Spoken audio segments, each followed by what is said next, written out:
खबर के साथ शुरुआत कर रहे हैं। लद्दाख में पिछले कई महीनों से जारी भारत चीन सीमा विवाद के बीच chief of defence staff general Bipin Rawat ने बड़ा बयान दिया है। बिपिन रावत ने एक अखबार से बातचीत में कहा कि अगर चीन से बातचीत नाकाम होती है तो सैन्य विकल्प तैयार है। जनरल रावत ने कहा कि चीन से कूटनीतिक स्तर पर बातचीत चल रही है। दोनों देशों की सेनाएं भी शांतिपूर्ण तरीके से मसले का हल करने में जुटी हैं और उन्होंने ये भी कहा कि रक्षा मंत्री राजनाथ सिंह, राष्ट्रीय सुरक्षा सलाहकार अजीत डोभाल के साथ बातचीत जारी है कि कैसे चीन लद्दाख में पहले जैसी स्थिति में लौट जाए, यानी चीन ने जिस तरह से कब्जा किया है उससे वो पीछे हट जाए। हम आपको बता दें कि चीन और भारत के बीच 70 दौर की बातचीत हो चुकी है और अब तक चीन पीछे हटने को तैयार नहीं है।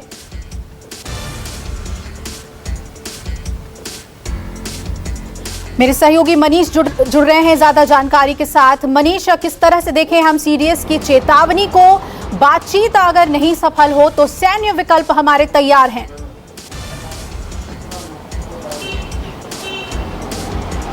बिल्कुल, सीडीएस बिपिन रावत का ये बयान काफ़ी महत्वपूर्ण है। आप देखिए, और आपको याद होगा कि 2017 में जो डोकलाम में जब चीन ने वहाँ पे चीन के साथ जब तनातनी हुई थी तो उस समय आर्मी चीफ बिपिन रावत ही थे और उस समय उस मसले का निदान किया गया था। और इस समय अब जब देखिए लद्दाख में पिछले करीब 5 मई से ये सिलसिला शुरू हुआ है। 5 मई से पहली बार फिंगर एरिया में झड़प हुई थी। इसके बाद हमने देखा कि 15-16 जून की रात्रि को किस तरीके से गलवान घाटी में वहाँ पे हिंसक झड़प हुई, वहाँ पे हमारे 20 जवान शहीद हुए और 43 चीनी जवान भी मारे गए। उसके बाद कई दौर की बातचीत हुई है, चाहे वो सैन्य स्तर की लेवल की बात करें, हम करें लेफ्टिनेंट जनरल रैंक के स्तर की बातचीत हुई है। इसके साथ ही साथ कूटनीतिक स्तर पर भी बातचीत हुई है, लेकिन इस बातचीत का कोई समाधान नहीं निकला है।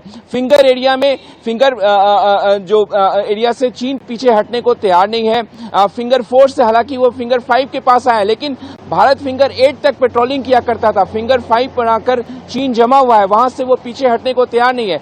और भारत ने चीन के सामने तमाम जो बातचीत हुई है, जितने दौर की बातचीत हुई है, उसमें साफ तौर पे यही बात कहा है कि अप्रैल की यथास्थिति से कम उसे कुछ भी मंजूर नहीं, यानी कि उसको पीछे हटना ही होगा। और इसी तरफ इशारा सीडीएस बिपिन रावत ने किया है कि अगर जो बातचीत जो है उसके जरिए इस मसले का निदान नहीं निकलता है तो सैन्य जो विकल्प है वो हमारे पास खुला हुआ है और उसको एक्सरसाइज भारत कर सकता है। यहाँ पर मनीष, सैन्य विकल्प की जब सीडीएस रावत बात कर रहे हैं, सैन्य विकल्प के मायने क्या हैं, किस ओर संकेत हैं ये?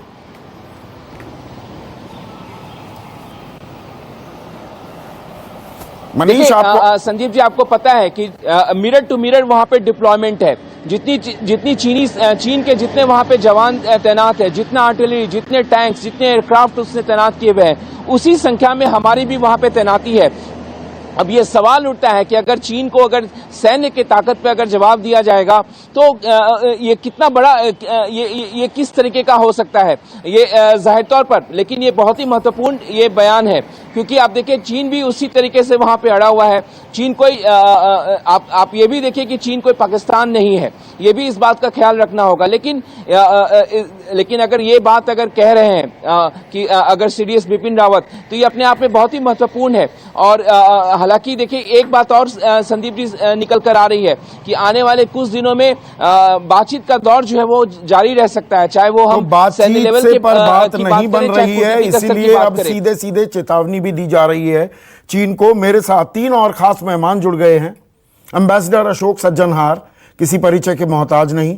मेजर जनरल के सिन्हा रिटायर्ड मेरे साथ हैं, और इसके अलावा major general Ashwani Siwach retired chief of staff रह चुके हैं। जिस इलाके में इस वक्त तनाव है, गलवान घाटी में 15 और 16 जून की दरमियानी रात को हमारे 20 जवान शहीद भी हुए थे। मैं कहता हूं कि चीन ने उनकी हत्या की थी।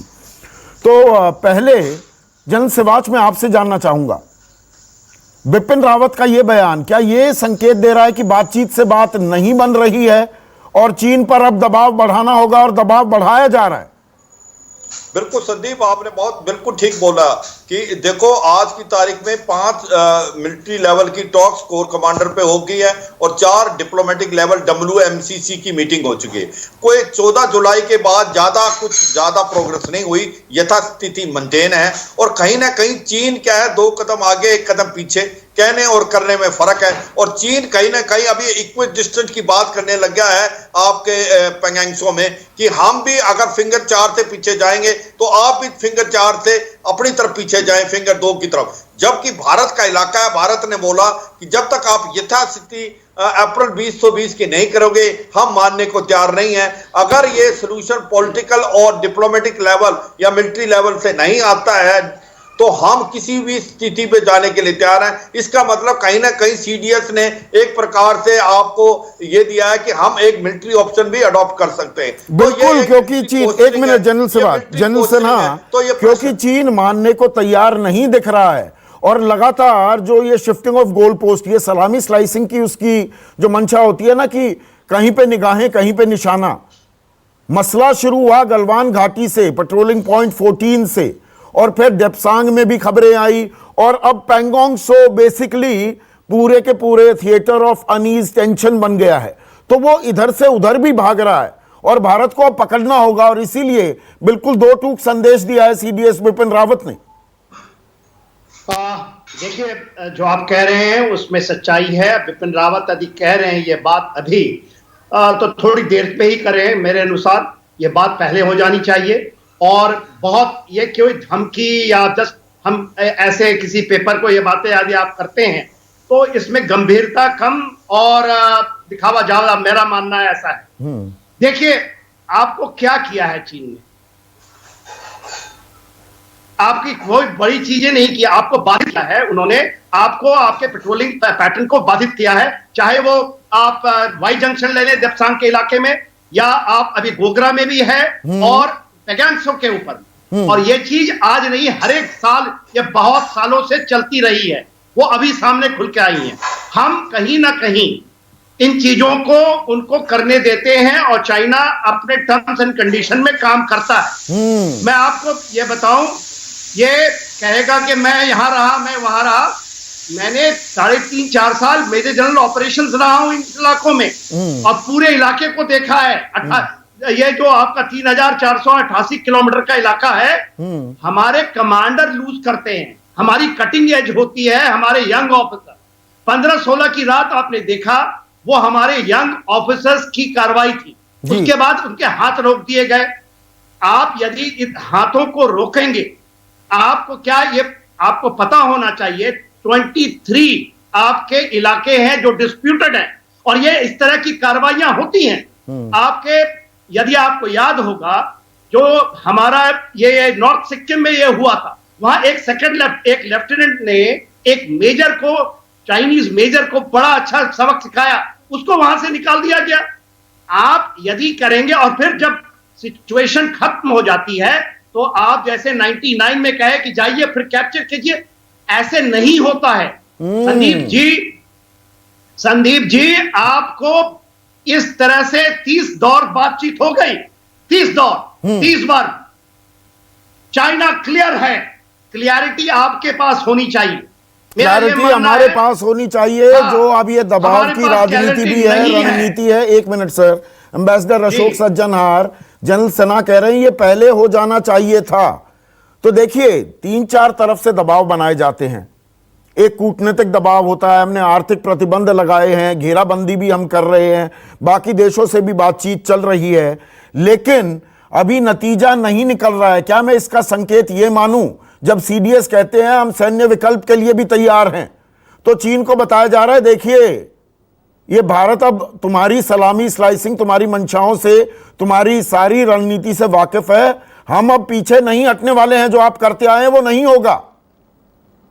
बिल्कुल, मैं आपसे बिल्कुल सहमत हूं संदीप। इसमें जो ये संदेश अभी जा रहा है बहुत ही तेज तरीके से जा रहा है। ये संदेश पहले भी दिया गया है, जब देखिए प्रधानमंत्री गए थे वहां पर बॉर्डर एरिया में, फ्रंट एरिया में 3 जुलाई को, और उन्होंने कहा था जो ये एक्सपेंशनिज्म का दौर अब खत्म हो गया है। आपने देखा है 15 अगस्त को भी जब प्रधानमंत्री ने लाल किले के प्राचीर से कहा, जो एलओसी और एलएसी दोनों को एक ही जबान में कहा, मतलब उन्होंने चीन को भी वही उसी दर्जे में लाकर खड़ा कर दिया। एलओसी एलएसी की भी बात की एम्बेसडर सज्जनहार, और आतंकवाद और विस्तारवाद, इन दोनों मुद्दों का भी जिक्र किया। जी बिल्कुल, और ये दोनों हमारे लिए इक्विवेलेंट हैं। तो इसीलिए जो संदेश जाना चाहिए था मेरे विचार से बिल्कुल चला गया है। परंतु ये फिर एक जनरल विपिन रावत की जो चेतावनी है मेरे ख्याल से बहुत महत्वपूर्ण है। पर ये कहने के साथ साथ संदीप, मैं एक और चीज कहूंगा, जो अभी हमारी बातचीत हो रही है, चाहे वो सैन्य स्तर पर हो, चाहे वो राजनीतिक कूटनीतिक स्तर पर हो, और देखिए हमको इसमें इतनी जल्दी नहीं करनी चाहिए। आपको ये भी मालूम है जो डोकलाम में 72-73 दिन के बाद ये समाधान निकला था, सुमदोरोंगचू में 1986-87 में 7-8 साल बाद निकला था। हमने उनको बता दिया है हमारी बॉटम लाइन क्या है। हमारे पास विकल्प, अगर युद्ध आखिरी विकल्प हमेशा होता है, परंतु हमारे पास और भी अभी विकल्प हैं, जैसे आपने स्वयं अभी जिक्र किया है। हमने अभी उन विकल्पों को पूरी तरीके से खत्म नहीं किया है, चाहे वो आर्थिक तरीके से हो, या वो राजनीतिक तरीके से हो, डिप्लोमेटिक तरीके से हो, या पॉलिटिकल तरीके से हो, चाहे हमने ताइवान के साथ अपने संबंधों को आगे करना है तो वो भी उनके ऊपर दबाव डालने की है। हांगकांग के ऊपर हमने कुछ नहीं कहा है अभी तक। चीन हमको कहता है आप हांगकांग, ताइवान वगैरह के बारे में कुछ मत कहिए, क्योंकि ये हमारा अंदरूनी मामला है, आंतरिक मामला है। परंतु जहां पर कश्मीर की बात है, चाहे वो शाह महमूद कुरैशी वहां पर जाए तो अपने वो जॉइंट स्टेटमेंट में चीन के ऊपर, कश्मीर के ऊपर बात करते हैं। We have to expose China also, ambassador Sajjanhar. और ऐसा देखिए, चीन को लेकर हम थोड़े सॉफ्ट भी हो जाते हैं, संकेतों में बात करने लगते हैं। चीन हमारे बहुत बड़े इलाके पर कब्जा जमाए बैठा है 1962 से। हम उसके बारे में खुलकर नहीं बोलते हैं। हमारी फैसिनेशन आज तक पीओके पर ही रहती है। ये तो गृह मंत्री अमित शाह ने कुछ दिनों पहले कहा कि हम अक्साई चिन भी लेंगे, तो थोड़ा पेट में दर्द हुआ चीन के। तो चीन पर दबाव तो बनाना पड़ेगा ना, बिना दबाव बनाए चीन नहीं मानने वाला है। हम शांति चाहते हैं, ये भारत ने साफ कहा है। हमने बहुत झूला झुलाया है शी जिनपिंग को, पर झुलाना काम नहीं आया है। ये भी एक कड़वी हकीकत है। नहीं ठीक है, मैं अगर आप मुझे एक आधे मिनट का समय दे, मैं इसका जवाब देता हूं। देखिए, ये केवल भारत ने झूला नहीं झुलाया है, ये पूरी दुनिया ने झूला झुलाया है। आपने माइक पोम्पियो को भी सुना है, जो जब रीगन वहां पर गए थे 72 में, उनकी क्या एक्सपेक्टेशंस थी, और अब उनको यह ध्यान आ रहा है अमेरिका ने सबसे ज्यादा इसमें कंट्रीब्यूशन किया है जो चीन की शक्ति बढ़े पूरी दुनिया में। चीन जो यहां पर पहुंचा है, ये हमको देखना होगा, समझना होगा, जो ये अमेरिका की बदौलत पहुंचा है वहां पर। परंतु अमेरिका ने भी अब ये समझ आ गया है जो वो नीति अपना रहे थे वो ठीक नीति नहीं थी। परंतु फिर भी इसके साथ साथ अगर हम उनको झूला झुलाए हैं तो अपने जो इंफ्रास्ट्रक्चर है हमारा बॉर्डर एरिया में, उसको भी हमने बहुत अच्छे तरीके से उसको पुरजोर किया है। जो वो वाला जो बॉर्डर स्ट्रक्चर्स है वो चीन के विरुद्ध ही काम करने वाले हैं।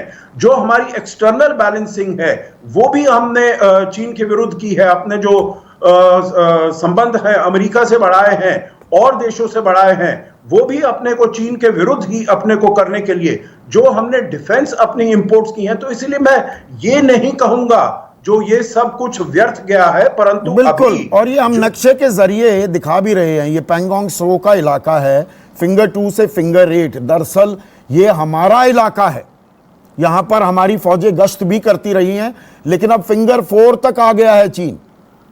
और जनरल सिवाच, आप वहां पर रहे हैं, ये जो हम नक्शा दिखा रहे हैं थोड़ा इसे भी डिस्क्राइब कीजिए। और एक बात तो अब ये साफ हो रही है, देखिए 2020 अप्रैल 2020 की यथास्थिति बरकरार नहीं है। चीन हमारे इलाके में घुसा हुआ है, ये बात भी अब साफ हो रही है। जब सीडीएस ये कहते हैं कि सैन्य विकल्प भी है, चीन नहीं मान रहा है, तो कहीं ना कहीं ये बात भी सरकार स्वीकार रही है चीन हमारे इलाके में घुसा हुआ है। मैं गलत रीड कर रहा हूं क्या?